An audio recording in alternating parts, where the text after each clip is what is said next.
దర్శి అన్న దర్శిని అడుగుదాం. దర్శికి extremely special film in his career is Balagam. Definitely అన్న, ఆ రేంజ్ కోట్ డెలివర్ చేస్తుంది అనుకుంటున్నావా? ఖచ్చితంగా చేస్తామన్న. నాకైతే నమ్మకం ఉంది. అండ్ అంటే నేను ఇందాక మీరు అడిగిన క్వశ్చన్లో సగం ఆన్సర్ నేను చెప్పవచ్చు. ఇంకోటి ఏంటంటే దట్ ఇంకే ప్రొడక్షన్ హౌస్లో చేసినా ఒక ఎత్తు, కానీ మీతో చేయడం ఇంకో వేరే ఎక్స్పీరియన్స్ అన్న. ఎందుకు ఎక్స్పీరియన్స్ అంటే మోస్ట్ ఇంపార్టెంట్లీ నాకు కూడా ధైర్యం ఉంటుంది. ఓకే, నేను చేసేది కరెక్టే, ఈ టీం అందరం చేసేది కరెక్ట్ అని బిలీవ్ చేయడానికి ఏదైనా ఉంటే ఆ నాని అని ఉన్నాడులే, చూసుకుంటాడులే అనే ఈ ధైర్యం. నాట్ జస్ట్ బికాజ్ మీరు డబ్బులు పెడుతున్నారని కాదు, లేకపోతే బెటర్గా దీన్ని వైడర్ ఆడియన్స్ తీసుకెళ్తారని కాదు, కానీ స్క్రిప్ట్లో ఎక్కడన్నా మధ్యలో ఒక నాట్ ఉన్నా, లేకపోతే ఎక్కడైనా ప్రాబ్లం ఉన్నా సరే మీరు ఒక రైటర్గా ముందుకు వస్తారని మాకు ఆ నమ్మకం ఉండింది. అండ్ డైరెక్టర్గా కూడా మీరు మమ్మల్ని అంటే ఇతన్ని కానీ లేకపోతే అంటే బట్ నాకు తెలుసు అన్న, I think your a successful actor because you're also a great writer. And నాకు ఆ నమ్మకం ఉంది. So that's the reason I think this is a better experience.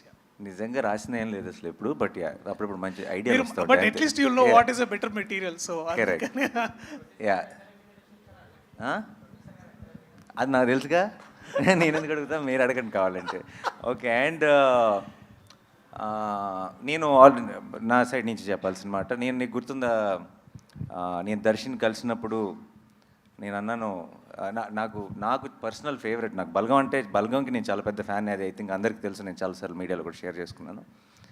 ఈ సినిమా స్టార్ట్ చేసేటప్పుడు దర్శి నేను నా ఆఫీస్ బయట ఉన్న లాన్లో సరే వీఆర్ స్టార్టింగ్ ద ప్రాజెక్ట్ అని మాట్లాడుకున్నప్పుడు దర్శితో అన్న, no matter what, this should be your second best film Darshi, అలా చేయాలి మనం అని నేను ఫిక్స్ అయ్యా.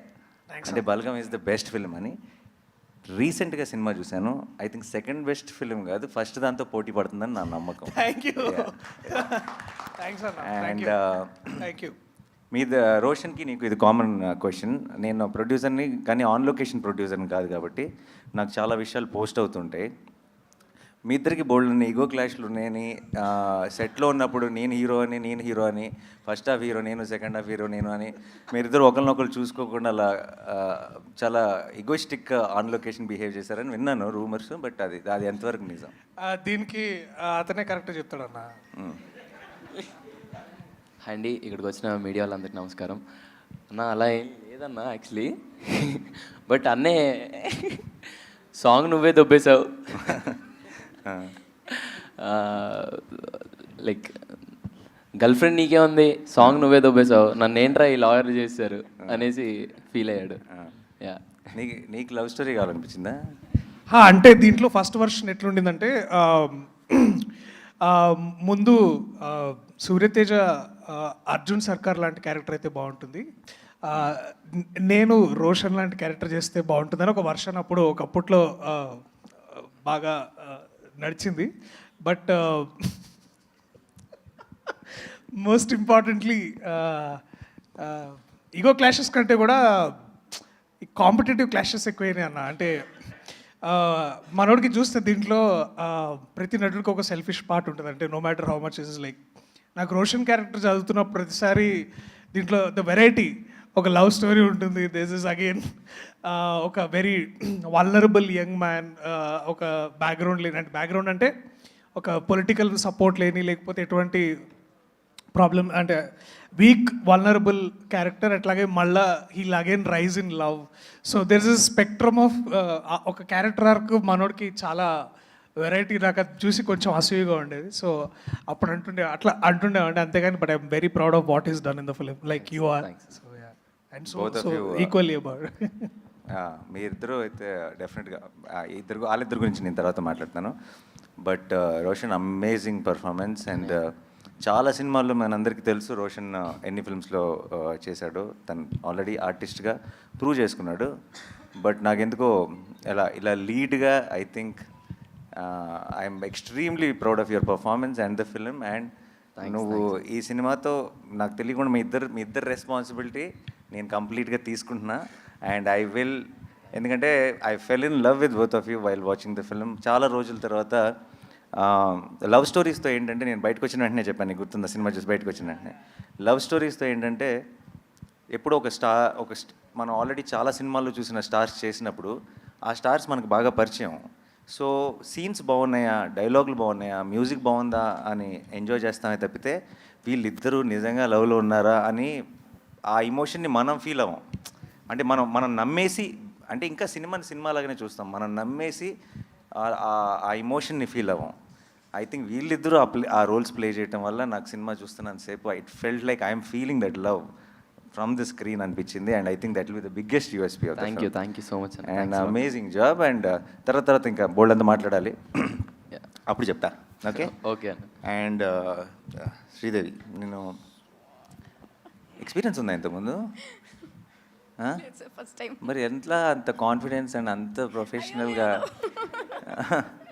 అమేజింగ్. అండ్ నువ్వు చాలా 1-2 సార్లు, not going to the details, but చివరిలో రోహిణి మ్యామ్తో నువ్వు ఏడ్ చేపెట్టుంది, ఆవిడ కూడా ఏడ్ చేస్తుంది ఆ మూమెంట్లో.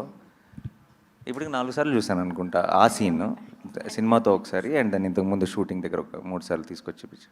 4 సార్లు నా కళ్ళలో నీళ్ళు తిరిగినాయి. And amazing performance. Thank you sir. And నీకు ఏం క్వశ్చన్ అడగాలి?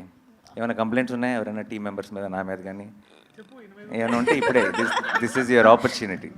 సార్ జగదీష్ గారి మీద కంప్లైంట్ చెప్పేసే మరి అయితే. నా మీదే ఉంటాయి సార్, ఖచ్చితంగా నా మీదే. అయ్యో సార్, మొత్తం అదలా చేస్తారు సార్, దగ్గరికి వచ్చి మొత్తం కొట్టేస్తారు, అది రాకపోతే అయ్యో కొట్టేస్తారు. దొరికింది వాళ్ళకి హెడ్డింగ్. అంటే యాక్చువల్లీ అన్నయ్యకి ఎక్కువ ప్రేమ వస్తే తట్టుకోలేడు అన్న. సీన్ బాగా వచ్చిందంటే దగ్గరికి వచ్చేసి తమ్ముడు రాస్తాడు. సో అదలాంటి ప్రేమ. అలాంటి వైలెన్స్ పర్లేదు, ప్రేమతో వైలెన్స్ అయితే ఓకే. నా దగ్గర అయితే అలాగ ఎప్పుడు చేయలేదన్న. వీడు ఎందుకు పెట్టుకున్నాను రా వీడిని అన్న. అంటే అరే నువ్వు నిజం చెప్పరా, నువ్వు అది క్యారెక్టర్లో ఫస్ట్ నుంచి నాని అలా చేయాలన్నా నువ్వు అన్నావు లేదు. పిల్లలు మాత్రం వాళ్ళకి మాత్రం అయ్యో ఏం లేదన్నా.